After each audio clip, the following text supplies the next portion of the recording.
Okay. हाँ, तो हम लोग सीख रहे थे, फर्स्ट वीडियो में इतना सीखे थे कि साहब जिसके लास्ट में डी ऑर्बिटल आए और इनकम्प्लीट हो, 10 से कम इलेक्ट्रॉन भरा हो, वह ट्रांजिशन एलिमेंट कहलाएगा, संक्रमण तत्व कहलाएगा। अब हम इससे आगे बढ़ेंगे।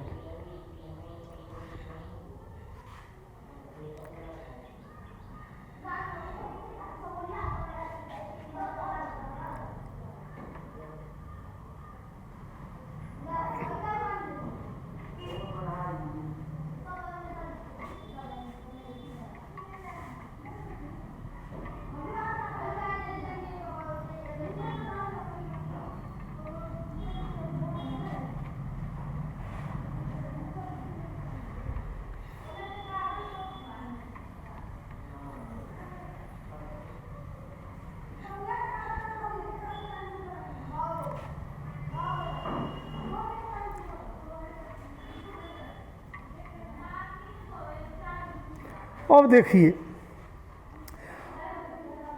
अब एक एग्जाम्पल हम लोग लेकर चलते हैं कॉपर का।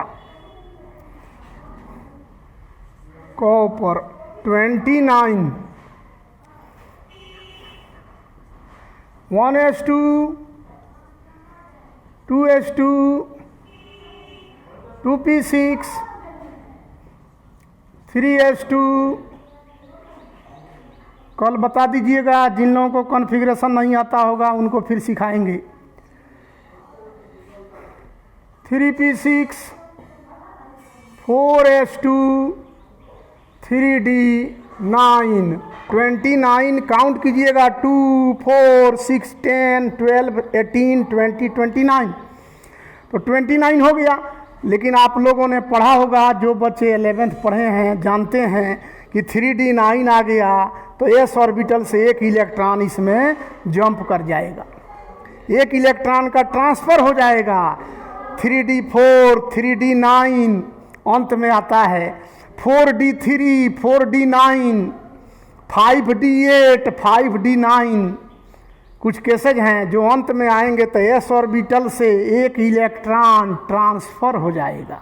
तो ये कॉन्फ़िगरेशन क्या हो जाएगा, ये गलत है। तो सही क्या होगा, इसमें से एक इलेक्ट्रॉन ट्रांसफ़र हो जाएगा तो 4s1 और 3d10 हो जाएगा, ये सही है। तो पहले कॉपर का क्यूप्रम नाम होता है, एटॉमिक नंबर 29 है, उसका कॉन्फ़िगरेशन लिखा हमने तो देखा कि डी में 10 है। तो डायरेक्ट डिसीजन मत सुना दीजिए कि डी में 10 आ गया तो ट्रांजिशन एलिमेंट नहीं है। नहीं, जब डी में 10 आ रहा है तो इसके आयन का कॉन्फ़िगरेशन लिखिए, केवल एलिमेंट के लिखने से नहीं होगा। हाँ, अगर डी में 10 से कम आता तो यही फैसला सुना देते कि ट्रांजिशन मेटल है। तो डी में 10 से कम आएगा तो हो गया, ट्रांजिशन एलिमेंट है। लेकिन डी में 10 आएगा तो तात्कालिक फैसला मत सुनाइए, उसके आयन का भी लिख के जांच कर लीजिए। दोनों में, तत्व में भी डी में 10 हो, आयन के डी ऑर्बिटल में भी 10 इलेक्ट्रॉन भरे हों, तब डिसीजन निकालिए कि ट्रांजिशन एलिमेंट नहीं है। तो कॉपर का डी में 10 आ गया। अब इसके आयन का लिखेंगे तो बाबू, कॉपर के 2 आयन होते हैं, copper plus copper double plus. तो कॉपर प्लस का लिखा जाए तो प्लस चार्ज का मतलब है इलेक्ट्रॉन उसमें से निकलेगा।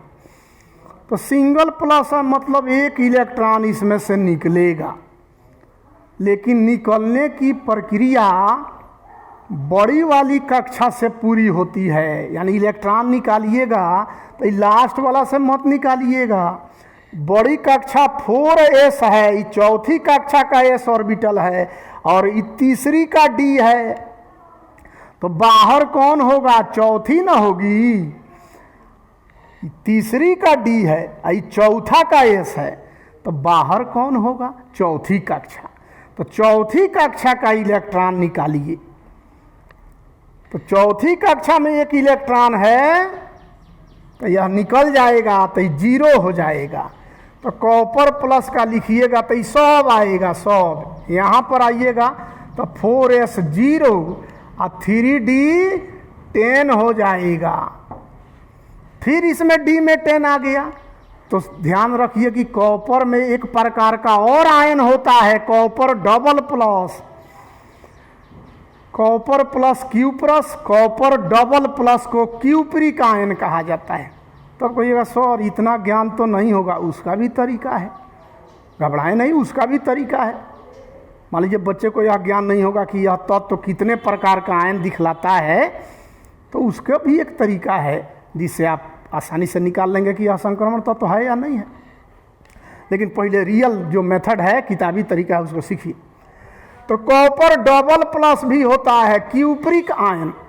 अब इसका कॉन्फ़िगरेशन लिखेंगे तो भाई साहब इसमें 2 ठो प्लस है, यानी 2 ठो इलेक्ट्रॉन निकालना पड़ेगा। तो ये एस वाला 1 ठो निकल जाएगा, अब डी में से भी 1 ठो निकलेगा, क्योंकि 2 गो प्लस है तो आपको 2 इलेक्ट्रॉन न निकालना है बाबू। तो रूल तो कहता है कि बड़ी वाली कक्षा से निकालिए। तो साहब बड़ी वाली कक्षा ही 4s है, लेकिन इसमें इलेक्ट्रॉन तो 1 ठो न है, तो हम 2 ठो कहाँ से निकाल देंगे? तो 1 ठो ही निकल जाएगा और 1 ठो इसमें से निकलेगा, क्योंकि हमको डबल प्लस है, 2 इलेक्ट्रॉन निकालना पड़ेगा। तो बड़ी वाली कक्षा से निकालना है। बड़ी वाली कक्षा कौन है? 4s है, लेकिन इसमें इलेक्ट्रॉन कितना है? 1 है। हमको निकालना कितना है? 2। तो ये 1 ठो निकल जाएगा और 1 ठो इसमें से भी निकलेगा। तब कॉन्फ़िगरेशन क्या होगा? 4s0, ये 1 ठो निकल गया, अब 1 ठो इसमें से भी निकलेगा तो 3d9 हो जाएगा। अब देखिए d में 9 आ गया, 10 से कम आ गया, तो प्रूफ हो गया कि कॉपर संक्रमण तत्व है। कॉपर के d ऑर्बिटल में 10 इलेक्ट्रॉन आते हैं, भरते हैं, फिर भी कॉपर संक्रमण तत्व है। क्यों? क्योंकि इसके आयन में d ऑर्बिटल इनकम्प्लीट है। तो अपूर्ण d ऑर्बिटल आ गया, लेकिन आयन में आया, इसलिए कॉपर ट्रांजिशन एलिमेंट कहलाएगा। तो एग्जाम में अगर कॉज पूछा जाए, कारण बताओ, कॉपर का d ऑर्बिटल पूर्णतः भरा होता है, फिर भी कॉपर संक्रमण तत्व है। क्यों? तो आप क्या लिखेंगे? आप लिखेंगे कॉपर के आयन में cupric ion Cu double plus, copper के आयन में d ऑर्बिटल इनकम्प्लीट पाए जाते हैं, इसलिए कॉपर संक्रमण तत्व की श्रेणी में रखा जाता है। तो आपको शुरू में ही समझाया कि साहब दोनों का जांच करना है, एलिमेंट का जांच भी करना है और आयन का भी जांच करना है। अगर एलिमेंट के d में दोष है, आयन के d में भी दोष है, तब साबित हो जाएगा यह संक्रमण तत्व नहीं है। वैसा भी सिखाएंगे। अब आइए जिंक की बात करें।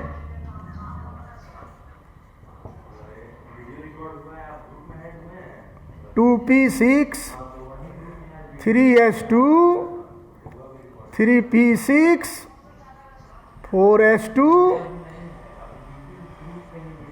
(3d10) 2 2 4 6 10 2 12 6 18 2 20 10 30 हो गया। तो बाबू साहब आपने देखा कि डी में पूरा 10 भरा है, तो अब क्या करें? तो इसके आयन का टेस्ट करेंगे। तो जिंक का आयन कौन है? Zn double plus. जिंक एक ही प्रकार का आयन बनाता है। मैं समझ रहा हूं कि बच्चों को यह पता नहीं चलेगा कि साहब यह तत्व तो कितने प्रकार का आयन बनाता है, कितना चार्ज होता है, इसमें कुछ लोगों को प्रॉब्लम होगी। तो उसका एक तरीका अलग ढूंढ के बता देंगे, घबराइए मत। लेकिन अभी तत्काल में यही किताबी तरीका है कि जिंक में डी में 10 आ गया तो इसके आयन का टेस्ट करेंगे। जिंक 2 प्रकार का चार्ज नहीं दिखाता है, Zn डबल प्लस एक ही प्रकार का आयन बनाता है। अब Zn डबल प्लस का लिखेंगे तो 2 प्लस चार्ज आ गया, मतलब इसमें से 2 इलेक्ट्रॉन निकालना है। कहाँ से निकालेंगे? सबसे बड़ी कक्षा से। सबसे बड़ी कक्षा कौन? 4s, क्योंकि 3d तो साफ दिख रहा है, 3d तीसरी कक्षा का d ऑर्बिटल, यह चौथी का s। तो सबसे बड़ी कक्षा जो है वही बाहर होती है, आउटर मोस्ट सेल, बाहरी कक्षा, तो वह 4s होगा। लोग इसी में से निकाल देते हैं 4s, इसमें से दोनों निकल जाएगा। हमको 2 प्लस है, 2 निकालना है, दोनों इसमें इलेक्ट्रॉन दोनों निकल जाएगा। तो कॉन्फ़िगरेशन क्या आएगा? 4s0 3d10। और जिंक दूसरे वेराइटी का आयन नहीं बनाता है, बस एक ही प्रकार का आयन बनाता है। तो क्या देख रहे हैं? जिंक में भी D में 10 है और Zn डबल प्लस उसके आयन के भी D में 10 है, यानी एलिमेंट और आयन, तत्व और आयन दोनों के d ऑर्बिटल पूरी तरह भरे हुए हैं। इससे सिद्ध हो गया कि जिंक ट्रांजिशन एलिमेंट नहीं है। जिंक तत्व एवं आयन, इसके आयन Zn डबल प्लस दोनों में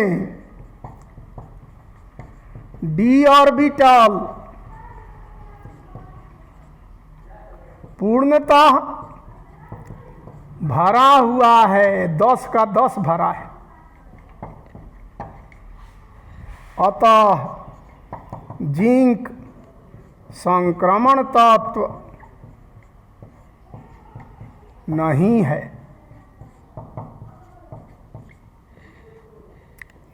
due to completely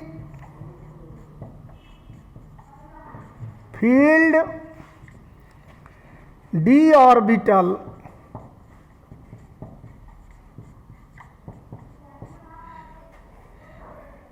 in case of element as well as ion, zinc is not a transition element। तो भाई साहब, zinc transition metal, transition element नहीं है। क्यों नहीं है? क्योंकि इसका एलिमेंट और इसका आयन दोनों ही कंप्लीटली फील्ड d ऑर्बिटल रखता है, पूरा पूरा भरा हुआ d ऑर्बिटल है। इससे सिद्ध हो गया जिंक ट्रांजिशन मेटल नहीं है। तो आपको जांच करने के लिए तत्व का कॉन्फ़िगरेशन लिखना होगा। लास्ट में देखिए D आ रहा है, तो फिर जांच आगे बढ़ाइए। अगर लास्ट में D नहीं आ रहा है, कुछ और आ रहा है, तब तो क्लियर हो गया कि साहब यह संक्रमण तत्व नहीं है। लेकिन लास्ट में D आ रहा है तो फिर देखिए कि 10 से कम आना चाहिए। अगर 10 से कम आ रहा है तो प्रूफ हो गया कि वह तत्व जो है संक्रमण तत्व है। लेकिन अगर 10 आ रहा है तो बार बार हम आपको जोड़ दे के बोल रहे हैं कि 10 आ जाने से तत्कालिक फैसला, एट रैंडम डिसीजन मत सुनाइए कि संक्रमण नहीं है। डी में 10 आ रहा है तो उसके आयन का भी कॉन्फ़िगरेशन लिख के जांच कीजिए। अगर आयन के भी ऑर्बिटल डी ऑर्बिटल में 10 का 10 भरा हो तब डिसाइड कीजिए कि यह, तब डिसीजन दीजिए कि यह संक्रमण तत्व नहीं है। अगर उसके आयन में, जैसे कॉपर वाला में देखिए, कॉपर के कॉन्फ़िगरेशन में D10 है, लेकिन कॉपर के आयन, कॉपर डबल प्लस में D9 है, तो तत्व में D10 आ सकता है। लेकिन आयन में अगर 10 से कम आ गया D में, तो भी फैसला हो गया कि यह ट्रांजिशन एलिमेंट है, संक्रमण तत्व है। तो आशा है इतना आपका क्लियर हो गया होगा। अब एक कमी बच्चों के बीच होगी, उनको पता नहीं चलेगा किस तत्व के कितने आयन होते हैं, तो उसका भी निदान निकाल देते हैं। तो आगे बढ़ा जाए।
तो इतनी बात हो गई, लेकिन हमारे बच्चों को तकलीफ वहीं होगी कि पता नहीं चलेगा किस तत्व के कितने वैरायटी के आयन होते हैं। तो उसका निदान देखिए, ट्रिक।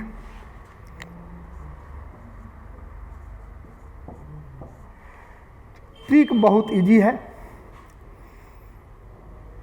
इलेक्ट्रॉनिक कॉन्फ़िगरेशन लिखना है। जिस तत्व के बारे में पूछा जाए ऑब्जेक्टिव में कौन संक्रमण तत्व है, उसका इलेक्ट्रॉनिक विन्यास लिखिए।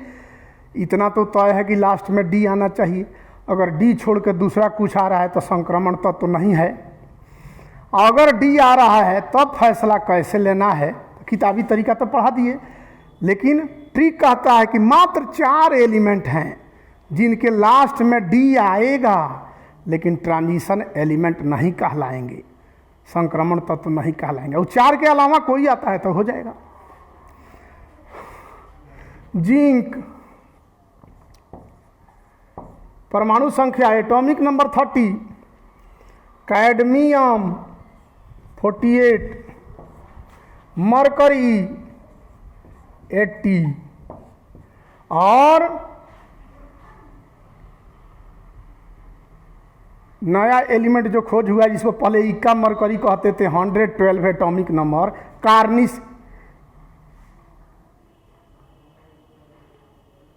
कार्निसियम शायद नाम है, कार्निसियम, CN, कार्निसियम, ठीक, CN। बस ये 4 एलिमेंट ऐसे हैं जिनके अंत में डी आएगा और वह ट्रांजिशन एलिमेंट नहीं होगा। ये सभी डी ब्लॉक के तत्व हैं। डी ब्लॉक का तत्व तो कहलाएगा,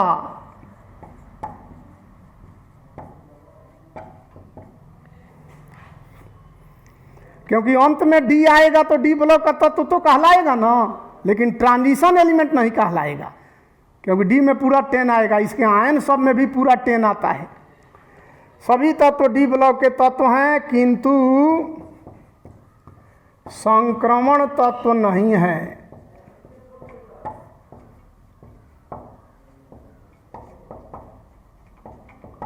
तो कितना आसान हो गया, इसमें आयन जांचने का जरूरत नहीं है। कोई भी तत्व पूछा जाए उसका विन्यास लिखिए, अंत में डी आना चाहिए। नहीं आ रहा है तब तो क्लियर हो गया कि संक्रमण तत्व नहीं है।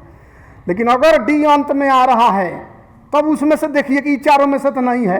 अगर ये चारों आता है तब संक्रमण तत्व नहीं है। इसके अलावा कोई आ रहा है तो संक्रमण तत्व है। तब ना आयन का जांच करना पड़ेगा ना लिखना पड़ेगा। ये सभी डी ब्लॉक के तत्व हैं किंतु संक्रमण तत्व नहीं है। These elements of D block are not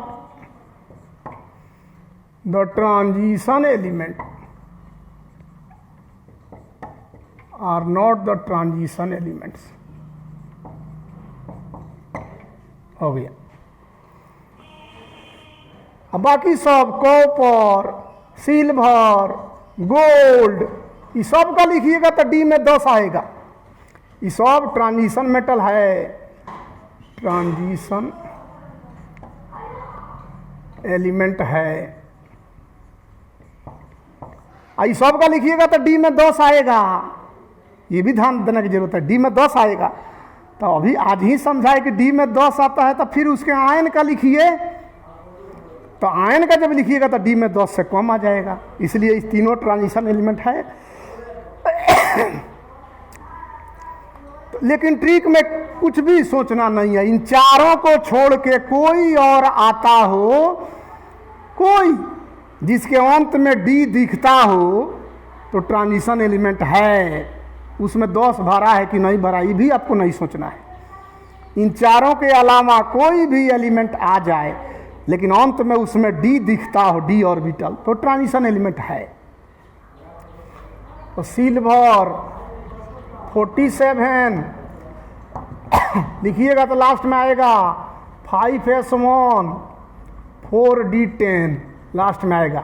D में 9 आएगा तो एक एस में से इलेक्ट्रॉन चला जाएगा।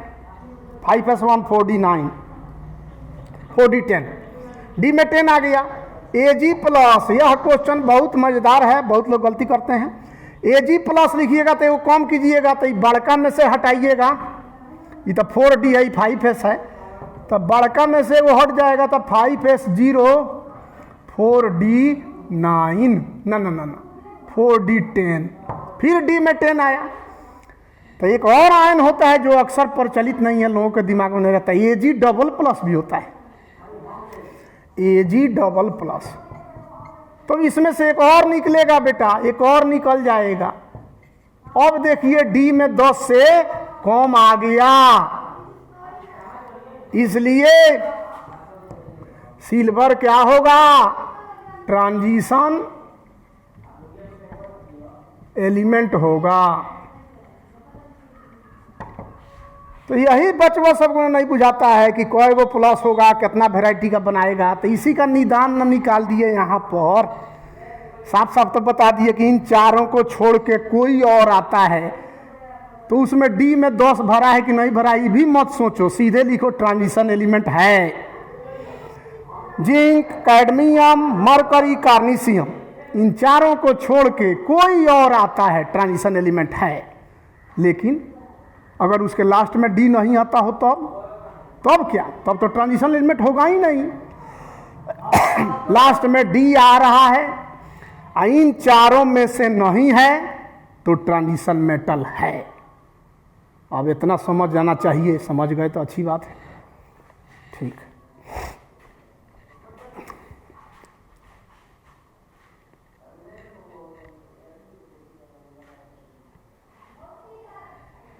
तो आज हमने पढ़ाया कि डी ब्लॉक, एफ ब्लॉक यानी ब्लॉक का डिसीजन कैसे होगा।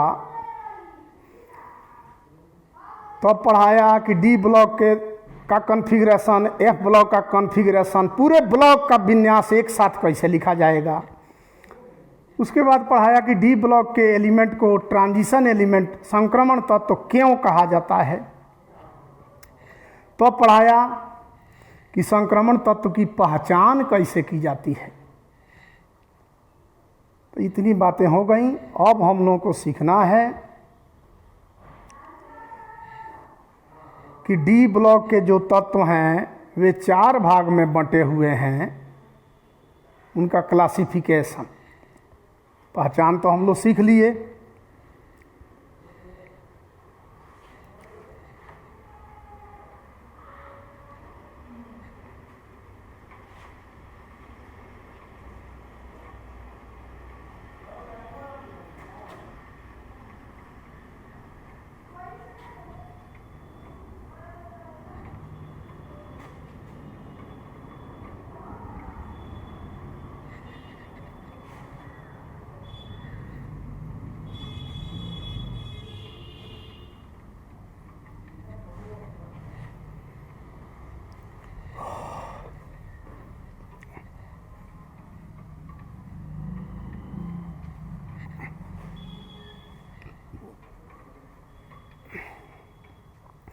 अब देखिए classification of D block elements. तो डी ब्लॉक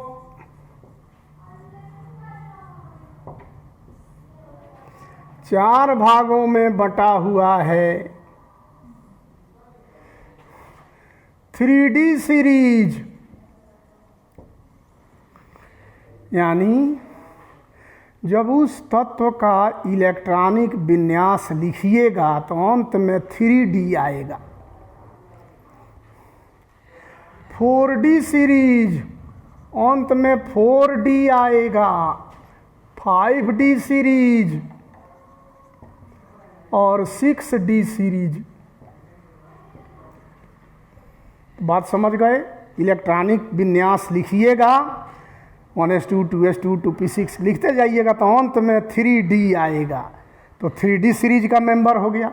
अंत में 4D आएगा 4D सीरीज, 5D आएगा 5D सीरीज और 6D आएगा 6D सीरीज। अंत में कहीं D आए ही नहीं तो आप भी जानते हैं कि D ब्लॉक का तत्व नहीं है। अब किसमें कितने तत्व आएंगे इस पर ध्यान रखना है। 3D में आएगा स्कैंडियम 21 से जिंक 30 तक 3D सीरीज में आएगा। यानी 21 से 30 तक का विन्यास लिखिएगा तो अंत में 3D आएगा। 4D में क्या आएगा? तो इसमें 18 जोड़ दीजिएगा, 21 में 18 जोड़िएगा 39 हो गया यटर्बियम। अब जिंक 30 में 18 जोड़िएगा तो 48 हो गया कैडमियम। तो बेटा ये आगे वाला सब याद रखने में आपको असुविधा होगी, लिख तो हम सब रहे हैं, असुविधा होगी, वो सब पूछता भी नहीं है। ये दोनों जरूर याद रखना, इंटरमीडिएट में यही दोनों पूछता है। तो 3D सीरीज का मेंबर कौन? 21 परमाणु संख्या से 30 तक के बीच के जो तत्व हैं स्कैंडियम टू जिंक, 10 एलिमेंट होंगे, 10 एलिमेंट्स। सब में 10 होगा, ये भी एक क्वेश्चन है, ये भी 10 होगा, इसमें भी 10 आएगा, सब 10 आएगा। यह भी एक अलग क्वेश्चन बनता है कि डी किसी भी डी श्रेणी में, डी सीरीज में 3D 4D 5D 6D किसी भी डी सीरीज में कुल तत्वों की संख्या 10 होती है, क्यों? यह भी एक अलग क्वेश्चन बनता है। पहले देख लें कि इसमें कौन कौन आता है। 21 से 30 3D, इसमें 18 जोड़िए 39 से 48 तक 4D हो जाएगा। इतना याद रखिए, बाकी याद हो चाहे ना।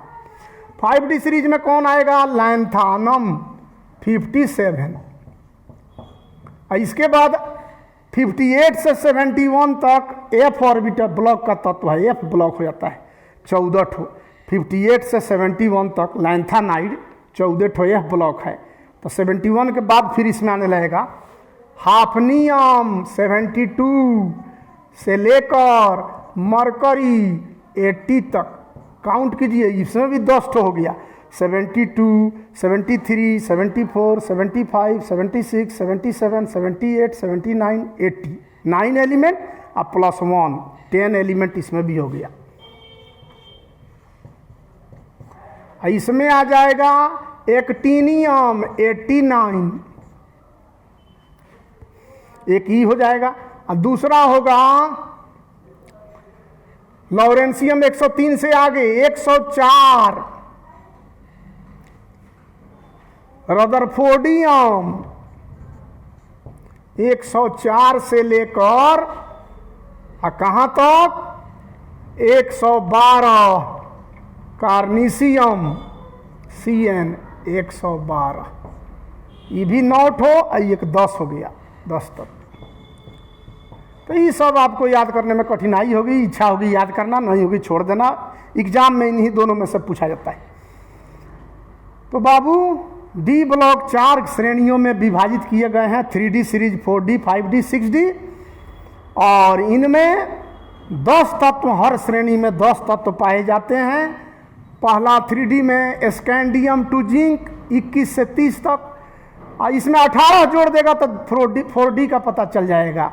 यटर्बियम 39 से 48 कैडमियम तक, माने एटॉमिक नंबर में 18 जोड़ देना है, पता चल जाएगा। वो 21 से 30 तक 3D है तो 18 जोड़ दो तो 39 से 48 तक 4D हो जाएगा। ये सब याद रखने की इच्छा होगी तो याद रखिए या छोड़ दीजिए। तो एक क्वेश्चन यह बना। अब अगला क्वेश्चन बनता है, प्रत्येक डी सीरीज में अधिकतम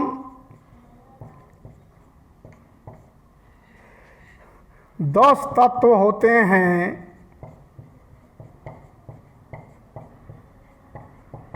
क्यों?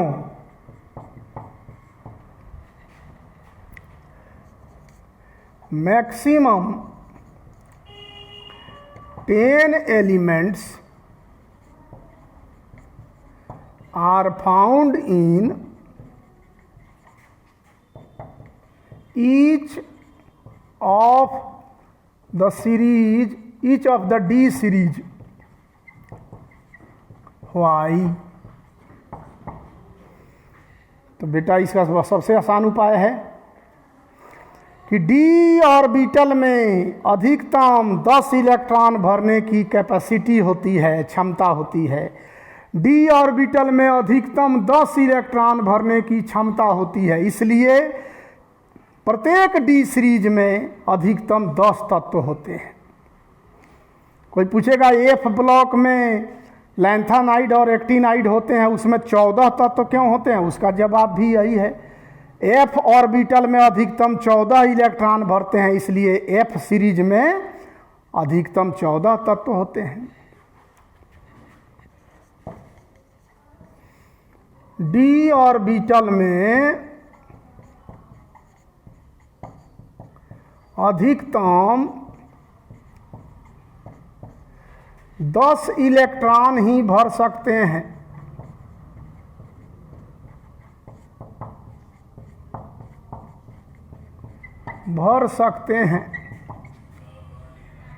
अतः प्रत्येक डी सीरीज में तत्वों की कुल संख्या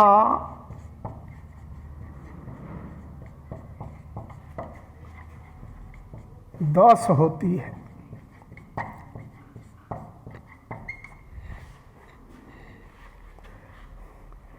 maximum 10 electrons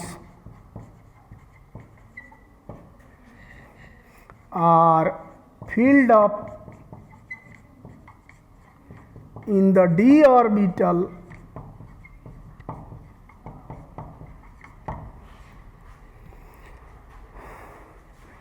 maximum 10 electrons are filled up in the d orbital, therefore only 10 elements are found in each of D series.